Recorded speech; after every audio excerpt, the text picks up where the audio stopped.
Au sommaire de ce journal, à Doha, les espoirs de la reprise des pourparlers s'effritent. Aucun signe positif pour l'heure depuis le 8 août dernier, date pourtant prévue pour marquer les débuts des négociations de fond, une situation qui inquiète plus d'un Congolais. Célébration ce vendredi du 65e anniversaire de l'indépendance de la République du Congo. Une grande cérémonie présidée par le président Denis Sassou Nguesso. Une équipe des Télé 50, conduite par son directeur général Jean-Marie Kassamba, a couvert l'événement sur place. L'info, c'est l'heure sur Télé 50. Bienvenue à tous. Je l'annonçais au sommaire, les espoirs de la reprise des pourparlers à Doha s'effritent. Aucun signe positif pour l'heure depuis le 8 août dernier, date pourtant prévue pour marquer les débuts des négociations de fond, une situation qui inquiète plus d'un Congolais et qui pourrait mettre en mal l'effectivité de l'accord de paix tant attendu qui bloque la bonne marche des pourparlers. C'est la grande question qui taraude les esprits. Les pourparlers de Doha concernant la République démocratique du Congo suscitent un mélange d'espoir et de scepticisme, reflétant la complexité du conflit dans l'est du pays, notamment avec le mouvement rebelle M23. Concernant les espoirs, la signature de la déclaration des principes le 19 juillet 2025 est perçue comme un pas important vers la paix, avec des engagements pour un cessez-le-feu, la protection des civils et le retour volontaire des déplacés. La MONUSCO et l'ONU ont salué cet accord comme une avancée vers une paix durable.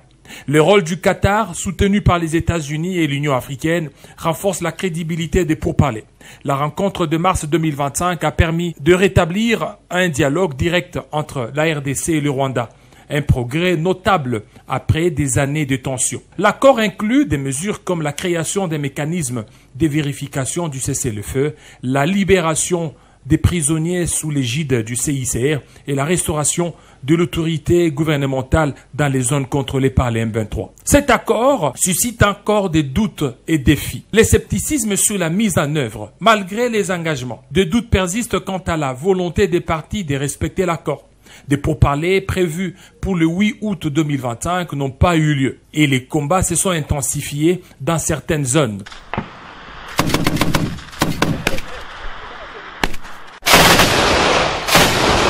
Certains observateurs critiquent le pourparler pour leur caractère superficiel, évitant des questions clés comme les rivalités ethniques, les griefs historiques et la compétition pour les ressources. L'implication présumée du Rwanda dans les soutiens du M23 reste un point de friction. Des voix notent que l'accord ne lierait pas les M23, qui pourraient ne pas se conformer au terme. L'exclusion de l'EAC dans le processus de Doha est critiquée pour affaiblir l'appropriation régionale de l'accord, essentiel pour une mise en œuvre efficace. Avec plus de 7 millions de déplacés et une insécurité alimentaire alarmante, la mise en œuvre rapide des engagements est cruciale pour répondre à la souffrance des populations. Tout retard pourrait exacerber la méfiance. Les pourparlers de Doha représentent une opportunité significative pour stabiliser l'Est de la RDC. Mais leur succès dépend de la bonne foi des parties, de la mise en œuvre effective des engagements et de l'implication des acteurs régionaux. Les pourparlers de Doha oscillent entre un espoir prudent, porté par des engagements internationaux et des avancées diplomatiques, et des doutes légitimes face aux défis structurels et aux antécédents des conflits non résolus. La période à venir, notamment les négociations prévues pour finaliser un accord global, sera décisive pour déterminer si ces efforts se traduiront par une paix durable. Dans l'actualité également, l'Union sacrée de la nation se restructure sous l'égide de Félix Tshisekedi en personne qui endosse désormais la conduite des affaires. En l'espace de 2 semaines, il a présidé 3 réunions stratégiques et politiques aux allures de campagne de mobilisation. Face à cela, l'opposition semble toujours divisée et en perte de vitesse alors que les enjeux deviennent de plus en plus importants. Commentaire de Gaëtan Koubabourandi. Formé en 2020-2021 par Félix Tshisekedi après la rupture de son alliance avec le Front commun pour le Congo de Joseph Kabila, l'Union sacrée de la nation, longtemps qualifiée de nébuleuse, semble rattraper le train de sa marche. Son objectif premier était de consolider le pouvoir de Félix Tshisekedi, de réformer les institutions et de répondre aux défis sécuritaires, notamment dans l'est du pays. C'est elle qui a joué un rôle important dans la réélection de Tshisekedi en décembre 2023 et dans la formation du gouvernement actuel. En tant que machine électorale, elle avait raflé presque tous les sièges dans les institutions, ne laissant qu'une part congrue à coups d'influence politique et autres manœuvres à l'opposition. C'est elle qui a joué un rôle important dans la réélection de Félix Tshisekedi en décembre 2023 et dans la formation du gouvernement actuel. Et en tant que machine électorale, elle a raflé presque tous les sièges dans les institutions de la République, ne laissant qu'une part congrue à coups d'actions politiques et autres manœuvres à l'opposition. Pour renforcer sa cohésion interne, améliorer son efficacité, adapter sa structure aux réalités post-électorales, Félix Tshisekedi avait pris en début de cette année une décision importante, élargir l'organe dirigeant de la coalition appelé Présidium, qui est passé de 6 à 40 membres. Les nouveaux membres incluent les leaders ou représentants de partis ou encore regroupements ayant obtenu au moins 7 députés nationaux ou sénateurs aux élections de 2023. Cela a permis une représentation plus large et inclusive tout en évitant que certains leaders ne se tournent vers d'autres mouvements politiques. Avec cette nouvelle composition, Félix Tshisekedi est resté au-dessus de la mêlée et est présenté comme la haute autorité politique et président de la coalition. Avant donc de dévoiler cette année le nouveau gouvernement Tsouminois II, Félix Tshisekedi avait rencontré les membres du Présidium pour aligner les cadres sur ses priorités et éviter les tensions post-remaniement. Profitant de cette occasion, Félix Tshisekedi a pris en main le processus de restructuration de la plateforme en présidant 3 réunions en moins de 2 semaines, essentiellement consacrées à l'examen de la charte et du règlement intérieur. La restructuration de l'Union sacrée de la nation sous Félix Tshisekedi peut donc être comprise comme un processus dynamique visant à transformer une coalition électorale en une plateforme plus structurée et unie après les nombreuses critiques essuyées depuis sa création. Face à cette réforme, l'opposition devrait unifier ses rangs, surmonter ses divisions et proposer une alternative crédible autour d'un leader potentiel. Et la République du Congo démontre sa force à l'occasion de la célébration de son 65e anniversaire de l'indépendance. Une cérémonie riche en couleurs, ponctuée par un défilé militaire présidé par le chef de l'État, Denis Sassou Nguesso lui-même. Au cours de cet événement, couvert en exclusivité par Télé 50, la population a applaudi le leadership de son homme fort qui lui garantit la stabilité depuis 90. Regardez. Effectivement, nous sommes à Brazzaville, capitale de la République du Congo, pays voisin à la République démocratique du Congo, pour la célébration de ce 65e anniversaire de l'accession de ce pays à l'indépendance. Ce vendredi 15 août, toute la population est mobilisée.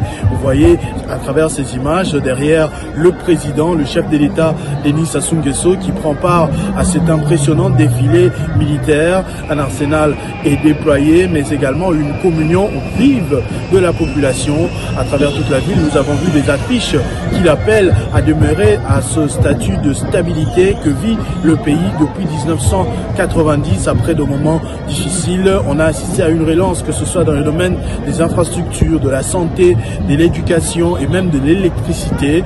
Donc ce vendredi est un jour de fête ici à Brazzaville, une fête qui réunira également dans la soirée des artistes. Fally Ipupa a traversé pour Brazzaville, Dadju de la France, Niska également, Konisia. Énormément de stars ont donné un concert gratuit au stade Maya Maya. Entre temps, c'est le défilé militaire qui vit avec les 21 coups de canon et tout l'arsenal militaire qui va être déployé. Ces événements seront à suivre en exclusivité sur Télé 50, votre chaîne. Sur place, son directeur général Jean-Marie Kassamba, accompagné d'une équipe technique importante. Revenons au pays, le commandant de la 33e région militaire dans la province du Sud Kivu, le général de brigade Mwakumbuluku, appelle les habitants du territoire de Walungu au calme et à faire confiance à l'armée congolaise. Cet appel a été lancé après que les forces armées de la RDC aient réussi à déjouer une attaque de la coalition Tabara, une branche armée alliée au mouvement AFC M23.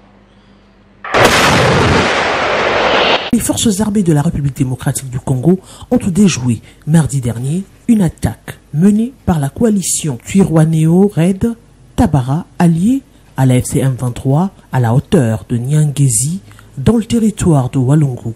À cette occasion, les forces loyalistes ont récupéré 7 armes de type AK-47 et d'autres effets militaires. En outre, un milicien du même groupe répondant au nom des Biringiro s'est rendu avec une arme de guerre. Je réponds au nom des Biringiro Sironi. J'étais recruté par l'AFC M23 à Massissi pour suivre la formation à Tchanzu dans l'objectif d'attaquer Uvira. Accompagné du général Sebatama, nous étions au nombre de 400 jeunes. Arrivés à Minembwe, nous avons coalisé avec les Ngumino, Twirwaneho et les Red Tabara pour chasser les FARDC et les Wazalendo.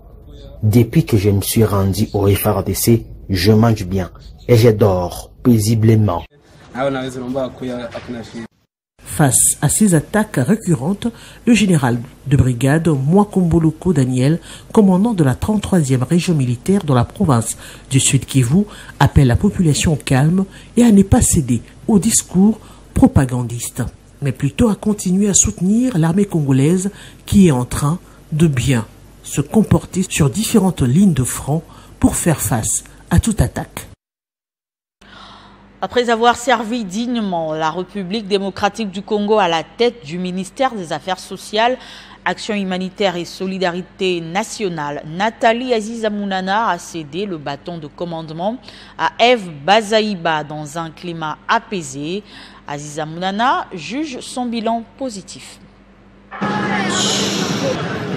Jeudi 14 août 2025, au ministère des Affaires sociales, Action humanitaire, solidarité nationale. La remise et reprise a été un moment d'émotion. Des cadres et agents du ministère, les assistants sociaux inconsolables, regrettant le départ de la ministre Nathalie Aziza Mounana à la tête de ce ministère. Les parlementaires debout, les sinistrés sont tous venus rendre un hommage vibrant à Nathalie Aziza Mounana pour le travail abattu pendant 14 mois à la tête de ce méga ministère. Cette cérémonie symbolise les changements entre la nouvelle ministre Eve Bazaïba et Nathalie Aziza Mounana, la sortante. Nathalie Aziza Mounana, après avoir servi la nation congolaise pendant 1 année et 2 mois, a dressé un bilan de ses actions tout en mettant en lumière les réussites et les avancées réalisées sous son mandat. Nous exprimons notre reconnaissance à son Excellence Monsieur le Président de la République, chef de l'État, Félix Antoine Tshisekedi Tshilombo, pour nous avoir confié les rênes de ce ministère durant 15 mois. Qu'il trouve ici l'expression de notre plus haute déférence et de nos remerciements les plus sincères. À son Excellence Madame la Première ministre Judith Suminwa Tuluka, nous témoignons notre considération pour ses orientations et son accompagnement dans la concrétisation des actions gouvernementales. Notre mandat s'est inscrit dans la vision du chef de l'État, celle du peuple d'abord, que notre ministère a traduit par le social d'abord. À vous, Excellence Madame la ministre d'État Eve Bazaïba Massoudi. Nous adressons nos félicitations les plus sincères pour votre nomination. Reconnaissante, Nathalie Aziza Mounana n'a pas oublié de renouveler sa gratitude à son autorité morale du parti politique FIDEC, Fifi Masuka Saini Marie-Thérèse. Malgré les nombreux obstacles, Nathalie Aziza Mounana a réussi à venir en aide à des centaines de milliers de Congolais. L'un des plus grands défis reste la gestion des crises dans les zones à sécurité instable. C'est tête haute que Nathalie Aziza Mounana quitte ses fonctions et souhaite par ailleurs bonne chance à la nouvelle ministre d'État en charge des affaires sociales, Eve Bazaïba. Grâce au travail abattu par Nathalie Aziza Mounana, c'est pour la première fois que les affaires sociales sont élevées au rang du ministère d'État. Direction Fleuve Congo Hôtel, où la mère de tous, Nathalie Aziza Mounana, a convié ses hôtes à un cocktail dînatoire. Et la Caisse de solidarité nationale remercie le chef de l'État pour l'opportunité et la chef du gouvernement pour la confiance accordée à la ministre honoraire des Affaires sociales, Aziza Mounana. Par ailleurs, elle présente ses vives et chaleureuses félicitations à la nouvelle ministre d'État. À l'occasion de sa nomination en qualité du ministre d'État, ministre des Affaires sociales, Action humanitaire et Solidarité nationale au sein du gouvernement d'ouverture, la Direction générale de la Caisse des solidarités nationales et des gestions humanitaires des catastrophes, CSN, GHC, ainsi que son personnel présente ses vives et chaleureuses félicitations et profite de cette opportunité pour les présenter également à l'ensemble des membres du gouvernement souminois-2. Par ailleurs, elle remercie le président de la République, Félix-Antoine Tshisekedi Tshilombo, et la première ministre Judith Suminwa pour le choix judiciaire en confiant ces ministères transversales en vue de redynamiser et coordonner les actions humanitaires en cette période où la République démocratique du Congo fait face à de nombreuses catastrophes naturelles et au déplacement massif des populations suite à la guerre d'agression imposée à la RDC par le Rwanda à travers ce supplétif de la FCM23. La CSN-GHC réitère son engagement, celui d'appuyer le gouvernement de la République à travers une mobilisation accrue de ressources en faveur des personnes déplacées internes afin de leur redonner le sourire. En outre, elle reste persuadée que la nouvelle ministre d'État en charge des affaires sociales saura contribuer avec énergie, savoir et compétences légendaires au rayonnement de la Caisse des solidarités nationales et des gestions humanitaires des catastrophes, qui s'est réjoui à juste titre de son arrivée à la tête de ces ministères. Sa nomination est, selon la Caisse des solidarités nationales et des gestions humanitaires des catastrophes, porteuse d'espoir pour des millions de compatriotes déplacés et victimes éventuelles des catastrophes naturelles, car cette dernière inaugure une nouvelle ère dans les administrations et dans tous les services dépendants de sa tutelle. Le directeur général de la Caisse des solidarités nationales et des gestions humanitaires des catastrophes, Raymond Bongolé Efouya, et l'ensemble du personnel souhaitent la bienvenue à la nouvelle ministre et sollicitent pour elle les faveurs divines pour la réussite de son mandat. Marie Nyangué est le nouveau visage du ministère de l'Environnement de la RDC. Elle incarne l'avenir vert face aux défis de la stratégie et de la transition énergétique mondiale. À l'occasion de sa prise de fonction, en succédant à Eve Bazaïba, la nouvelle ministre a présenté les priorités de son mandat. C'est une cérémonie de remise-reprise totalement féminine. Appelée à exercer d'autres fonctions ministérielles, Eve Bazaïba cède son fauteuil à Marie Nyangué Ndambo, qui, la tête haute et avec détermination, prend le bâton de commandement du ministère de l'Environnement et Développement durable et économie numérique. Qui est donc celle qui incarne désormais l'avenir vert de la RDC. Marie Nyangué se trouve être le profil idéal pour assurer le leadership environnemental en RDC, avec une expertise à la croisée de l'économie, de la foresterie et de la gouvernance durable. Elle est docteur en économie obtenue à l'université de Kinshasa. Elle détient également un doctorat en foresterie obtenu au département des sciences du bois et de la forêt à l'université Laval au Canada, professeure visiteuse à l'Institut supérieur de commerce de Kinshasa et à l'université des Bandundu, chercheuse affiliée à l'université Laval au Canada. Marie Nyangué a également dirigé des travaux au sein de réseaux régionaux, a siégé au conseil d'administration de l'Agence nationale pour la promotion de l'investissement agricole et a présidé le comité d'audit de la Banque centrale du Congo. Elle est aussi engagée pour l'autonomisation économique des femmes. Elle préside également le réseau des femmes entrepreneurs Forum mondial. À l'occasion de sa prise de fonction, la nouvelle ministre de l'Environnement a promis d'assainir certains milieux dont la situation exige une intervention urgente et de mettre en place le mécanisme opérationnel pour garantir la durabilité et la transparence de ses actions. Fort de son expérience académique, de sa gestion stratégique et de son engagement international, Marie Nyangue paraît qualifiée pour diriger le ministère de l'Environnement et répondre aux enjeux de la RDC en matière de transition énergétique et de protection des ressources naturelles.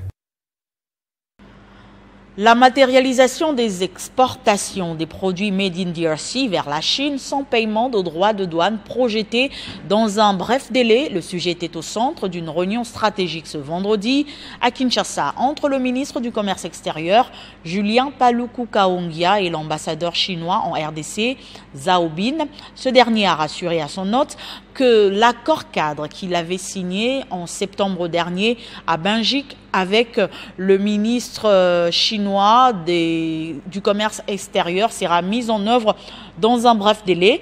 Le ministre du commerce extérieur congolais, Julien Paluku, a quant à lui signifié qu'un délai de 60 jours a été donné aux négociateurs de ces deux pays pour présenter le projet d'accord qui va être une réponse à toutes les questions liées aux exportations des produits made in DRC vers la Chine sans paiement de frais de douane. On écoute l'ambassadeur chinois Zhao Bin.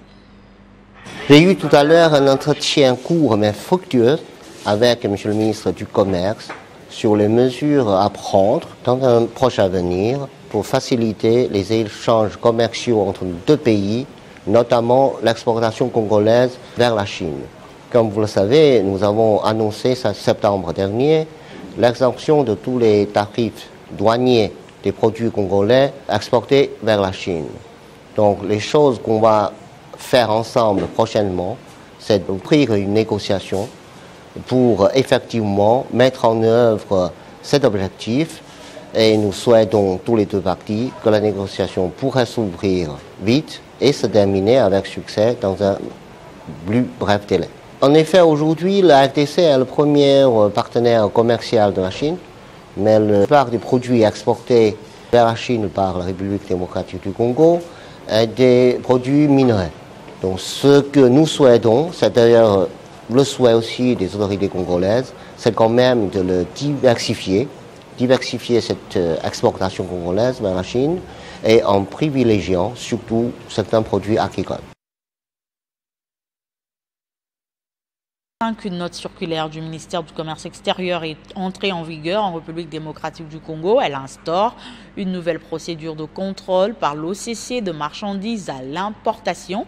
L'objectif exprimé par les autorités est de faciliter l'importation, mais les transitaires craignent au contraire de blocage et un allongement de procédure. Ils demandent sa suspension et un dialogue technique avec les autorités.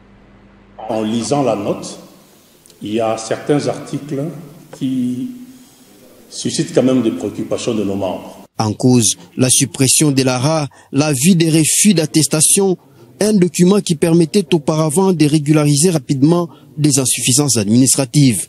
Et ce qui va se passer désormais, c'est que pour des informations qui manquent, on va bloquer la marchandise à l'extérieur pendant plusieurs semaines. Et là, c'est réellement un souci. Autre point soulevé, des contradictions dans le texte qui entretient la confusion sur les conditions exactes d'exportation vers la RDC. Il y a une sorte d'équivocité dans la compréhension sur le non-usage désormais de l'ARA lors du dédouanement et le fait que, quand même, quelque part, on semble dire que lorsque l'ARA n'est pas critique et que le certificat de non-conformité n'a pas été délivré puisque la marchandise n'est pas déclarée non conforme, il y aura possibilité que la marchandise soit exportée vers la RDC. Il y a contradiction puisque le même article dit, même s'il est question des insuffisances d'ordre administratif, ça veut dire lorsqu'on a des informations qui manquent, la marchandise ne vient pas tout simplement. Face à ces inquiétudes, les transitaires demandent, par le biais de leur président, M. Odimba, de suspendre temporairement la circulaire et l'organisation d'ateliers techniques réunissant le ministère, le service spécialisé et les opérateurs économiques. Nous ne sommes pas contre le contrôle et la FEC. Nos membres sont des opérateurs économiques citoyens. Mais il faut privilégier le bon climat des affaires. Un appel au dialogue pour éviter que la nouvelle réglementation pensée pour fluidifier le commerce ne devienne un obstacle supplémentaire aux affaires. Justement, en rapport avec cette note circulaire, une matinée de vulgarisation à l'Office congolais de contrôle a été organisée par le chef du département contrôle, une sensibilisation à l'intention des opérationnels de l'OCC au Katanga, laquelle a porté sur les améliorations aux procédures d'importation des marchandises. Depuis la publication de la note circulaire sur l'importation des marchandises en République démocratique du Congo, la vulgarisation s'impose. Ici, nous sommes à Lubumbashi et pour la mise en œuvre des nouvelles mesures directives, le chef du département de l'Office congolais de contrôle vient animer une matinée de vulgarisation et d'information portant sur la note circulaire du ministre du Commerce extérieur. Qu'est-ce qu'on a amélioré là-dessus? C'est 3 choses. La première, c'est une note préliminaire lorsque l'importateur, ou soit le fournisseur de l'autre côté, on a déjà inspecté sa marchandise, on va lui donner une note préliminaire qui va lui permettre d'expédier la marchandise rapidement et à gagner en temps. Et le deuxième document, c'est les constats de non-conformités. C'était aussi un document. Les apprenants sont des hauts cadres de l'OCC au Katanga, avec en tête le directeur provincial de l'OCC. Nous avons reçu le chef de département contrôle des importations. Sa présence ici a permis au personnel exploitant du côté importation de bénéficier non seulement de la vulgarisation de la note circulaire qui a été citée par le chef de département, mais aussi c'était une occasion de bénéficier de son expérience. Rappelons que depuis peu, l'Office congolais de contrôle ainsi que différentes structures qui œuvrent dans l'import-export s'activent sur la vulgarisation des avantages dans les nouvelles dispositions dans l'import-export en République démocratique du Congo.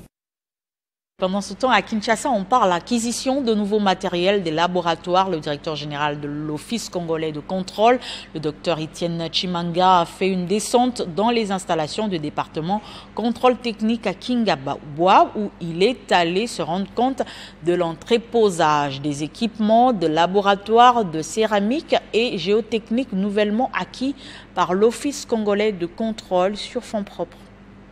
Le docteur Etienne Chimanga Mutombo, qui s'est approprié à bras le corps la vision du président de la République, celle de la modernisation, ne lésine pas sur les moyens. Pendant que certaines personnes se pourvoient dans des futilités, le directeur général est en train de moderniser l'Office congolais de contrôle et aussi d'adapter ses services en rapport aux nouveaux créneaux qui se créent sur le territoire de la République démocratique du Congo.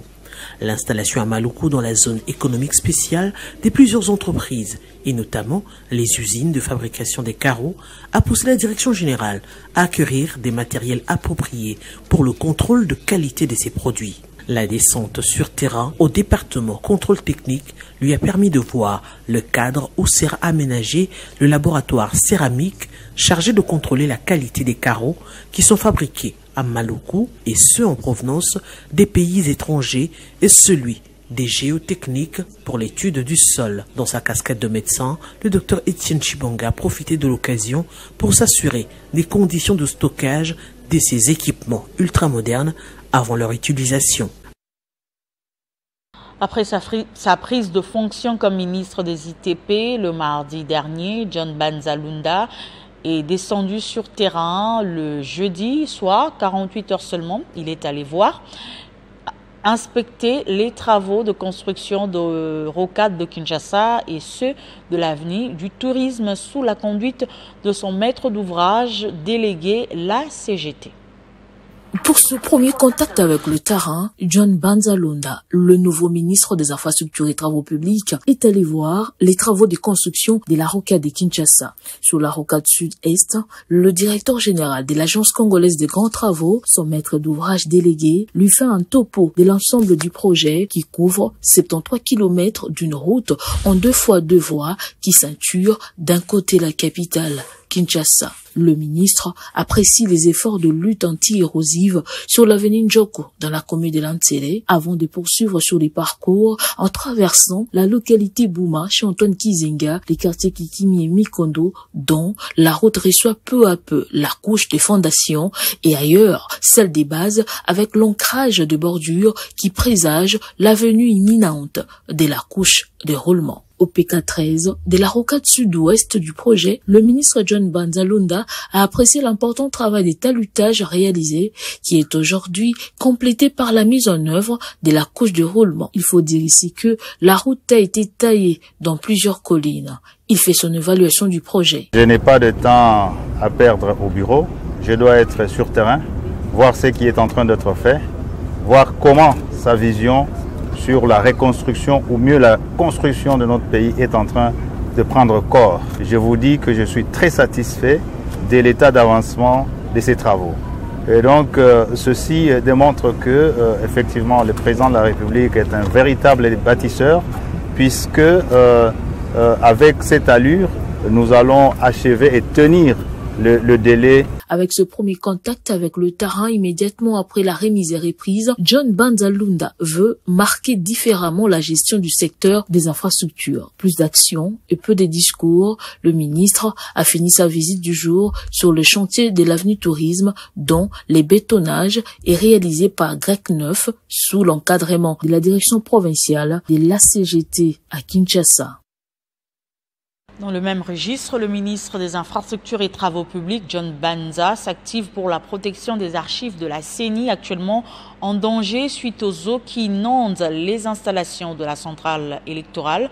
Lors d'une descente ce vendredi, il a ordonné à l'OVD de lancer les travaux d'assainissement pour déboucher les caniveaux tout autour du site dans un délai de 15 jours.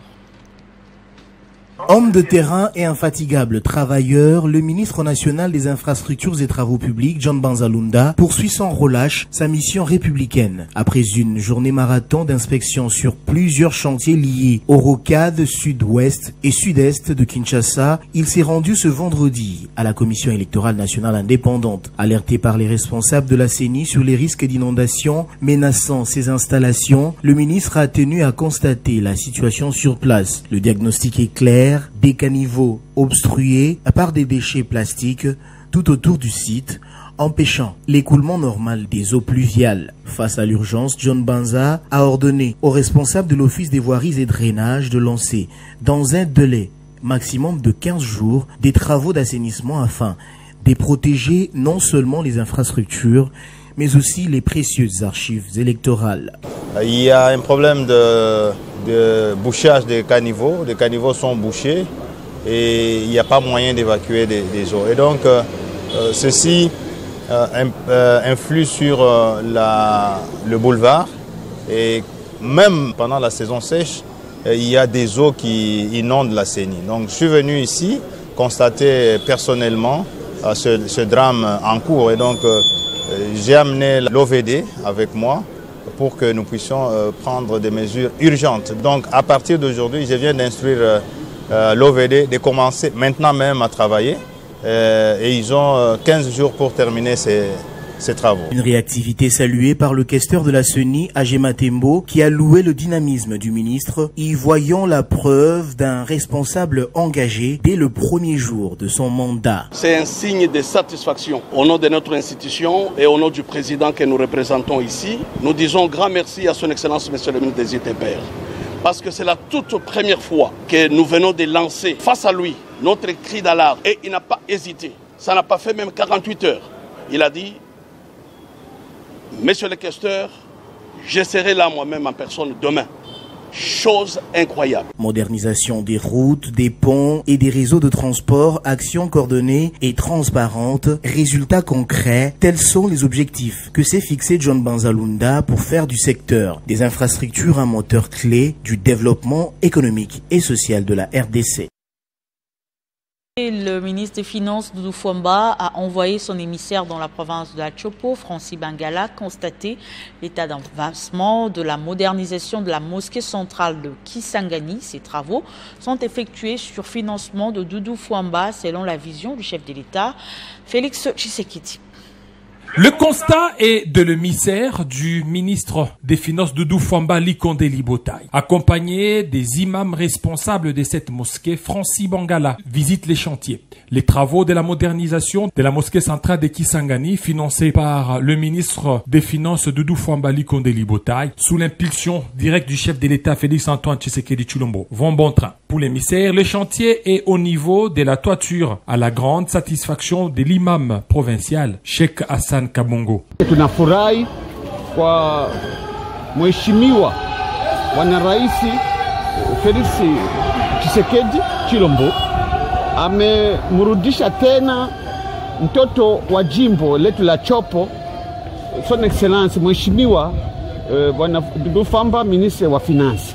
Faisant d'une pierre deux coups, les fonds consentis par le ministre des Finances Doudou Famba Likonde Libotaï pour financer la modernisation de la mosquée centrale de Kisangani d'une part, et de l'autre, ces chantiers donnent du travail à la main-d'œuvre locale, d'où ces sentiments de gratitude de la part de ces ouvriers. Atuka twashukuru sana sie watoto ya Kisangani kwa sababu angalia leo batravo ambayo iko nafungulisha saa vile rehabilitation mosquée centrale hapa, na sio tu rehabilitation mosquée centrale peke yake, tunaona vile naanza ngala éclairage biblique balabara. Ce travaux de modernisation de la mosquée centrale vise à transformer ces lieux des cultes musulmans en un édifice standing moderne qui va contribuer à redorer l'image de la ville de Kisangani. Et pour finir, le gouvernement provincial du Haut-Lomami que dirige Marmon Banza a remis des vivres aux différents passagers bloqués dans la ville de Kamina suite à l'effondrement du pont Lovoy sur la nationale numéro 1. Et déjà, les travaux pour frayer une déviation sur ce pont évoluent normalement.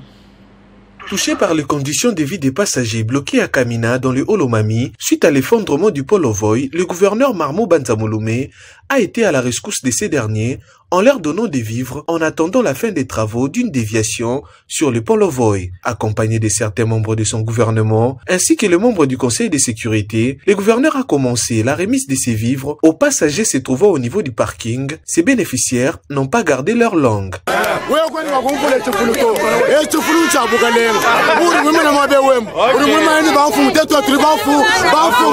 De là, la délégation conduite par le gouverneur a fait le même geste aux passagers au niveau de Kiesa, ensuite au niveau d'Ntumba. Ici, les voyageurs vivent dans des conditions précaires. Ces gestes du gouverneur traduisent la vision du chef de l'État, le peuple d'abord. Au niveau du pont Lovoy, où plusieurs autres passagers traînent, chacun a bénéficié de ces gestes. Il a fini par visiter les travaux de déviation qui s'effectuent sur ce pont afin de libérer ces véhicules. L'implication et l'intervention du pouvoir central seraient nécessaires pour sauver la vie de ces passagers afin d'éviter toutes sortes d'épidémies. Le porte-parole du gouvernement provincial salue la grande vision du gouverneur Marmon Banza qui incarne la vision du chef de l'État. Ce geste est le signe du bon père, du véritable représentant du chef de l'État, Félix Antoine Tshisekedi, dans la province du Haut-Lomami.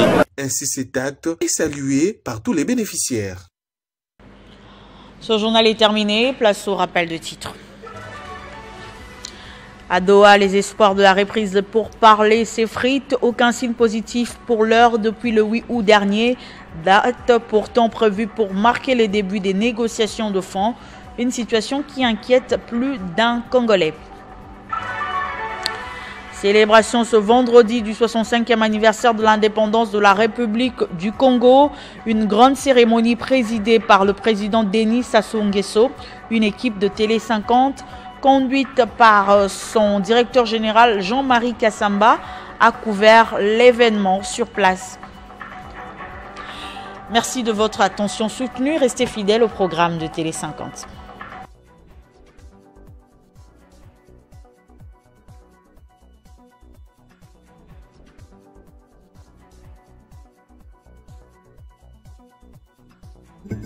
Retrouvez toute l'actualité en continu sur www.tele50.cd. La descente est encore décisive et effectuée sur plusieurs chantiers de la commune afin de s'assurer de l'avancement des travaux. Accompagné d'une équipe de techniciens et des membres du comité local de sécurité, le bourgmestre intermaire de la commune de Fungurume, l'honorable Aline Makano, a pu constater des progrès significatifs sur l'ensemble des sites visités. Cette tournée d'inspection, un exercice régulier pour l'exécutif de Fungurume, s'inscrit dans sa volonté d'assurer un suivi rigoureux des projets de développement local. Sur chaque chantier, Aline Makano a pris le temps d'échanger avec les ouvriers et les responsables des travaux. S'inspirant de la bravoure de la gouverneure Fifi Masuka Saini, une marque déposée du développement durable répondant au programme d'action du président de la République Félix Tshisekedi Tshilombo, la dame à la tête de Fungurume a notamment porté des orientations précises sur certains aspects techniques, le cas de l'avenue Mwadianvita démontrant sa connaissance approfondie des dossiers. Parmi les réalisations constatées, les dépôts agricoles publics, le centre de santé communautaire et celui de l'encadrement des personnes vivant avec handicap en exécution dans le cadre social de l'entreprise Tenke Fungurume Mining TFM, les ponts Mikombe qui attend son inauguration, à l'instar de celui qui pousse à grande vitesse sur l'avenue Inamizi jeté sur la rivière Dipeta. Autrefois impraticable, l'avenue El Shaddai refait Pont-Neuf au quartier Dipeta. Bref, on note l'avancement des infrastructures routières qui visent à améliorer les conditions de vie des habitants de Fungurume. L'autorité communale s'est dit satisfaite de la cadence de travaux et de la qualité de l'exécution, tout en insistant sur le respect des délais. Les membres du comité local de sécurité et les ingénieurs techniciens présents lors de la visite ont également souligné l'importance de ces chantiers pour la stabilité et le développement de la commune. Ils ont réaffirmé leur engagement à accompagner le bourgmestre Makano dans ses initiatives pour le bien-être de la population. La descente de l'honorable Aline Makano témoigne de la dynamique enclenchée par sa direction qui met l'accent sur les suivis de terrain et le partenariat avec les acteurs locaux pour donner un nouvel élan au développement de la commune de Fungurume.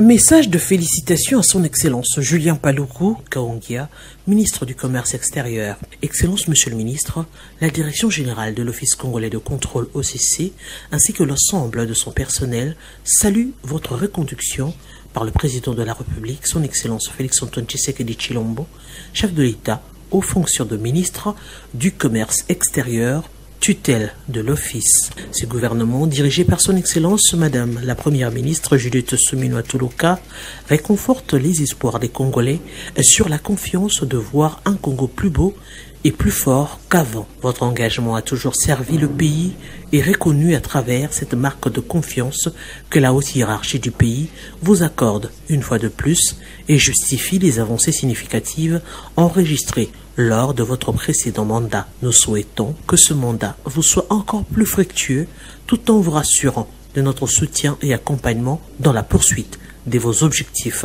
Que les Très-Hauts vous bénissent. C'est signé Dr Etienne Chimanga Mutombo, directeur général. Décédé dans la nuit du jeudi au vendredi 8 août dernier à Lubumbashi, après ses vacances parlementaires réussies dans son Kabalo natal, le corps de la députée nationale Sophie Kakudi Yumba, épouse de l'inspecteur général de la police nationale congolaise, le commissaire divisionnaire principal Philémon Patience Mouchidiyav, a été ramené à Kinshasa ce mercredi 14 août dans la soirée.